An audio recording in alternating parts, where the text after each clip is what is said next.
बिस्मिल्लाहिर्रहमानिर्रहीम। अस्सलाम वालेकुम। एमबी न्यूज़ के साथ मैं हूं नुसरत नूर। नजर डालेंगे हेडलाइंस पर। पाकिस्तान पीपल्स पार्टी आज लसबेला और रावलपिंडी में सियासी पावर शो का मुजाहरा करेगी। लसबेला में होने वाले जलसा-ए-आम से साबिक सदर आसिफ अली जरदारी खिताब करेंगे। पाकिस्तान पीपल्स पार्टी PB-21 के नामजद उम्मीदवार मीर हसन जहरी जलसा-ए-गाह की तैयारियों के फराइज सर अंजाम दे रहे हैं। जलसा-गाह में कायदीन के बैठने के लिए 27 फीट चौड़ा और 120 फीट लंबा स्टेज तैयार किया गया है।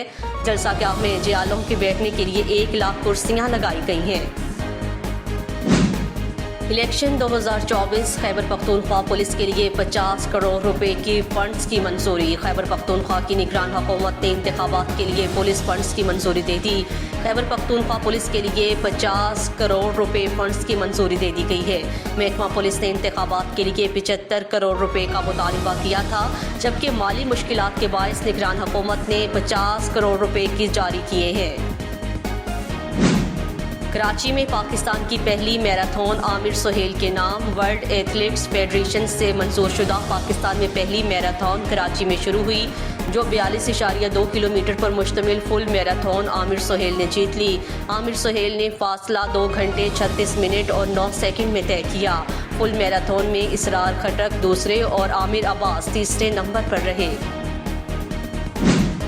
यमन के हवासी बागियों के हमलों में निपटने के लिए पाकिस्तान से ताउन के ख्वाहिशमंद भी हैं और पाकिस्तानी आला हुकाम से राब्ते में भी हैं। अमरीकी महकमा खारजा के उर्दू तर्जुमान मार्गरेट मैगलोट ने दी न्यूज़ से गुफ्तगू करते हुए उम्मीद का इजहार किया है कि पाकिस्तान नेवी बहरिया अहमर में बहरी जहाज़ों की आमदरफ्त को महफूज बनाने के लिए कंबाइंड मैरीटाइम फोर्स के रुकन की हैसियत से इक़दाम करेगी। उन्होंने वाज़ेह अल्फाज में कहा है कि खित्ते के तमाम ममालिक की तजारती सरगर्मियाँ हवासी बागियों के हमलों की वजह से मुतासिर हो रही हैं। सिक्योरिटी मावन गवर्नर सिस्तान बलोचिस्तान ने कहा है कि सरवान में पुलिस फायरिंग की तहकीकात कर रही है, जहाँ वहाँ अफराद ईरान में डेंटिंग पेंटिंग का काम करते थे। वाज़ेह रहे गुज़श्ता रात ईरान के सरहदी इलाके सारावान में नामालूम अफराद ने फायरिंग करके 9 पाकिस्तानियों को कत्ल कर दिया था। सिक्योरिटी मावन का कहना था कि जख्मियों के मुताबिक फायरिंग करने वाले 3 अफराद थे। मुतासरीन के अहले खाना और पाकिस्तानी अवाम से गहरी हमदर्दी है। सिस्तान बलोचिस्तान में अदम तहफ़्फ़ुज़ पैदा करने वालों के खिलाफ फैसला कुन इक़दाम करेगी। और बहरीन की पार्लियामेंट में तजवीज़ पेश की गई है कि मुल्क में हफ्तावार छुट्टियों की तादाद बढ़ाकर 3 कर दी जाए। बहरीनी पार्लियामेंट के 3 अरकान ने अपनी तजावीज़ के हक़ में दलाइल देते हुए कहा है कि बहरीन इस्लामी मुल्क है और जुमे का दिन हमारे माशरे में इंतहाई अहम और खसूसियत का हामिल है, लिहाजा हफ्ता और एतवार की छुट्टियों में जुमे का भी इजाफा कर दिया जाए। उनका मज़ीद कहना था, शारजा में पहले ही 3 रोज़ा हफ्तावार छुट्टियों पर अमल दरामद किया जा चुका है, इसमें जुमे की छुट्टी भी शामिल है। इस दिन की ड्यूटी के औकात इदारों की अपनी सवाबदीद पर हफ्ते के दीगर दिनों में शामिल कर दिए जाते हैं।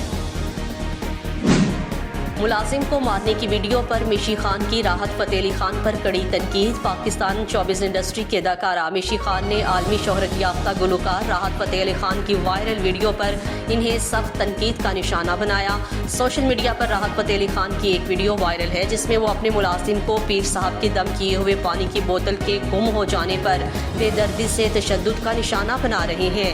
राहत फ़तेह अली खान की जानिब से एक बयान भी जारी किया गया है, जिसमें उनका कहना था कि ये उस्ताद और शागिर्द का मामला है। मैंने इस वाक़े के फौरी बाद मुलाजिम से माफ़ी मांग ली थी। वेस्ट इंडियन बॉलर का पहली विकेट लेने पर मुनफरिद अंदाज में जश्न, वीडियो वायरल। ऑस्ट्रेलिया के खिलाफ अपने डेब्यू टेस्ट मैच में पहली विकेट लेने पर वेस्ट इंडीज़ के बॉलर केविन का मुनफरिद अंदाज में खुशी मनाने का अंदाज सोशल मीडिया पर वायरल हो गया। ब्रिस्बेन टेस्ट में वेस्ट इंडीज़ के खिलाफ ऑस्ट्रेलवी बैटर उस्मान ख्वाजा का आउट होना बॉलर का मुनफरिद अंदाज का रिएक्शन की वजह से यादगार बन गया। इन दिनों West Indies cricket team Australia के दौरे पर है, जहां ब्रिस्बेन में खेले जा रहे हैं सीरीज के दूसरे टेस्ट में ऑस्ट्रेलिया वेस्ट इंडीज़ की पहली इनिंग्स के स्कोर 311 रन के जवाब में बैटिंग कर रही थी। हेडलाइंस आपने जानी। मज़ीद न्यूज़ और अपडेट्स के लिए देखते रहिए MB न्यूज़, क्योंकि MB न्यूज़ है मिलियंस ब्रॉडकास्टिंग न्यूज़ नेटवर्क।